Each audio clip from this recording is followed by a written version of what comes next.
या मैं, कभी कहेगा किताबों से फैसला, कभी कहेगा फलां बात से फलां फैसला करे, कभी कहेगा फलां फैसला करे। उन्होंने एक मोटी सी बात कही, उन्होंने कहा कबर चट्टा को जाके पूछ तेनू दसा सुनो कि देवबंदी कौन है, और कबर चट्टों से पूछो जाके, वो बताएंगे कि शेखुल कुरान देवबंदी था कि नहीं था। और उनसे जाके पूछो, वो तुम्हें बताएंगे अल्लामा हुसैन अली अलवानी रहमतुल्लाह अलैह देवबंदी थे कि नहीं थे। उनसे जाके पूछो, गैरों से। देवबंद का नाम जिन्होंने मुल्क पाकिस्तान में रोशन किया, उनको कहते हैं ये देवबंदी। देवबंद के इस वक्त इनके पीर सबसे बड़े कौन हैं? हज़रत ख्वाजा खान मोहम्मद साहब। हज़रत ख्वाजा खान मोहम्मद साहब, मैं बड़े एहतराम से नाम ले रहा हूँ। वो किन के शागिर्द हैं? जरा तारीख तो पढ़ो ना अपनी, तारीख तो पढ़ो, तवज्जो जरा। देवबंद में हजरत ख्वाजा खान मोहम्मद साहब दौरा हदीस की क्लास में थे, और इब्ने माजा शरीफ दौरा हदीस की किताब काजी शमसुद्दीन रहमतुल्लाह अलैह पढ़ाते थे उनको। और तुम तो हमारे शागिर्द हो, तुम्हारे बुजुर्ग हमारे बुजुर्गों के शागिर्द। और फिर कहते हैं जुर्रज, यूं ना कहो कि फलां देवबंदी नहीं, फलां देवबंदी नहीं, यूं कहो कि ख्वाजा खान मोहम्मद साहब के उस्ताद देवबंदी नहीं, यूं कह के देखो जरा। लेकिन कभी कहेंगे नहीं।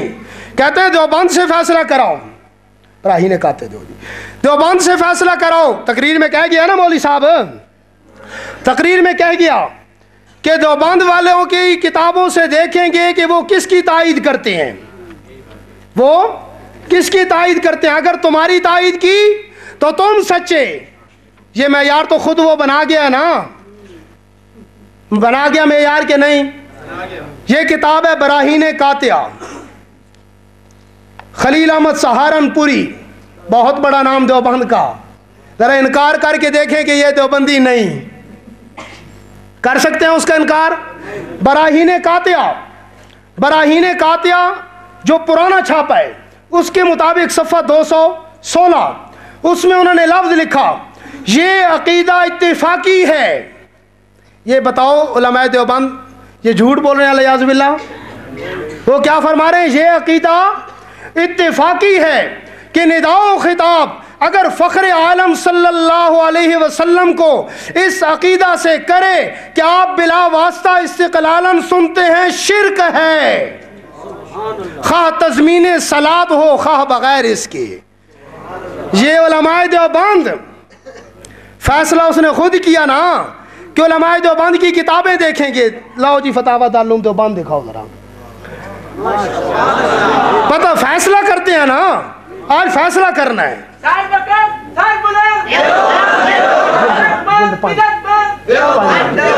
यार तो उन्होंने हक सच कहा, खुद बनाया, वही कह गए ना कि उलमाए देवबंद की किताबों से देखेंगे, जिनकी तायीद हो गई वही। और ये वो हवाला जो छन्नी ताजा रेहान के मुनाजरे में भी मैंने उनको पढ़ के सुनाया था, और बेचारे का मुंह उस वक्त देखने के काबिल था। सही कह रहा हूँ, मिंबर रसूल में हूँ। मुझे भी देखकर तरस आने लग गया कि मैं क्या कह बैठा हूँ, मुझे खुद तरस आने लग गया। हवाला क्या था?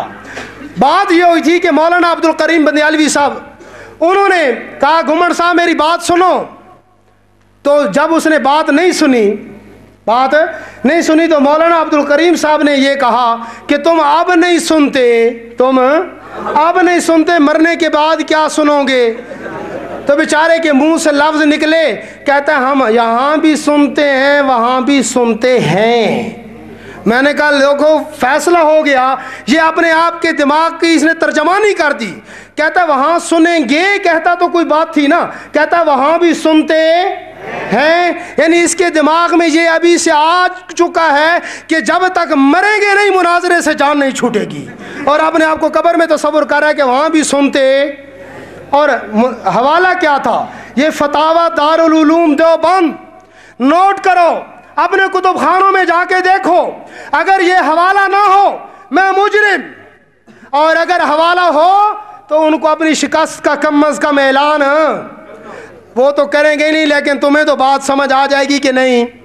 फतावा दारुल उलूम देवबंद, इफादात मुफ्ती आज़म आरिफ बिल्ला हज़रत मौलाना मुफ्ती अजीज़ुर रहमान साहब उस्मानी, मुफ्ती अव्वल दारुल उलूम देवबंद मुरत्तिब मौलाना मोहम्मद ज़फ़ीरुद्दीन साहब। ये जिल्द नंबर 5 फतावा दारुल उलूम देवबंद की, इसमें फरमाते हैं और ये मसला जान ले, लफ्ज़ क्या है, और ये मसला जान ले, कुरान शरीफ में सिमाए मौता का इनकार किया गया है। फतावा दारुल उलूम देवबंद ये मेरी किताब नहीं है, मैंने नहीं लिखा इसको, मेरी जमात इसको शायद नहीं कर रही, शायद कुछ समझे कि तुमने गड़बड़ कर रखी है। ये तुम्हारी किताब भी है, हमारी भी है, दोनों मानते हैं इस किताब को।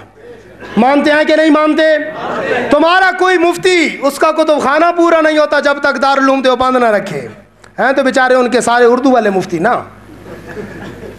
अच्छा, आगे लिखा लिहाजा हदीस शरीफ में तावील मुनासिब है, लिहाजा हदीस शरीफ में तावील मुनासिब है। ये तो थी जिल्द नंबर 5।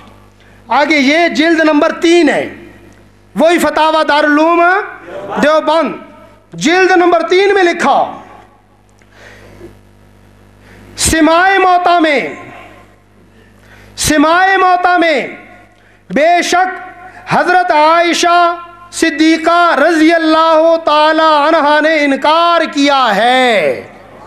उम्मुल मोमिनीन कौन है? उम्मुल मोमिनीन। हलाली बेटे का काम है कि माँ की बात को मान जाए, और किसी में जुर्रत है कि कहे मैं हजरत आयशा के मसलक को नहीं मानता, लेकिन इनकी किताब सिमाए मौता में ये लिखा हुआ मौजूद है। इसी बात के बारे में अब मैं पूरे अल्फाज पढ़ते हुए भी दिल कांपता है। कोई शिया कहता तो मैं कहता कि शिया है, और देवबंद के ठेकेदार वो लिखते हैं अम्मा रायुहा फरायुन निसा, कि सिमा के बारे में हजरत आयशा की राय आम औरतों वाली राय है। इससे बढ़कर कोई गुस्ताखी होगी? और अभी भी देवबंदी तुम हो। हम अम्मी आयशा सिद्दीका रज़ी अल्लाह ताला अन्हा के मसलक का दिफा करें और हम देवबंदी नहीं? अल्लाह अकबर। तो ये क्या फरमाते हैं फतावा दारुल उलूम देवबंद वाले कि हज़रत आयशा रज़ी अल्लाह ताला अन्हा ने सिमाए मौता का इनकार किया, और आगे लिखते हैं लंबी बात, और इन्नका ला तुस्मिउल मौता वमा अंत बिमुस्मिम मन फिल कुबूर से इस्तिदलाल फरमाया है। हम ये आयत अगर किसी मस्जिद पे लिख दें, किसी स्टिकर पे लिख दें, बैनर पे लिख दें, तो इनको तकलीफ होने लग जाती है। एक मौलवी साहब हमारी जमात के बहुत बड़े आलिम कहने लगे कि मैं पहले बचपन में बरेलवी था, फिर उनके पास चला गया, लेकिन फिर सोचता था कि कोई मेरे सामने इन्ना का मैयतुन पढ़े मुझे तकलीफ़ क्यों होती है, इन्ना का ला तुस्मिउल मौता पढ़े तो मुझे तकलीफ़।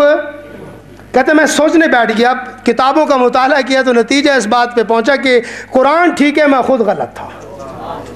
अब उलमाए देवबंद क्या फरमा रहे हैं कि इन्ना का ला तुस्मिउल मौता से इस्तिदलाल किसने किया है? अम्मी आयशा सिद्दीका रज़ी अल्लाह ताला अन्हा। और मज़े की बात, सुन्नी हनफी कॉन्फ्रेंस वालों जरा सुनो ना कान खोल के, फरमाया यही मजहब मशहूर इमाम अबू हनीफा का है।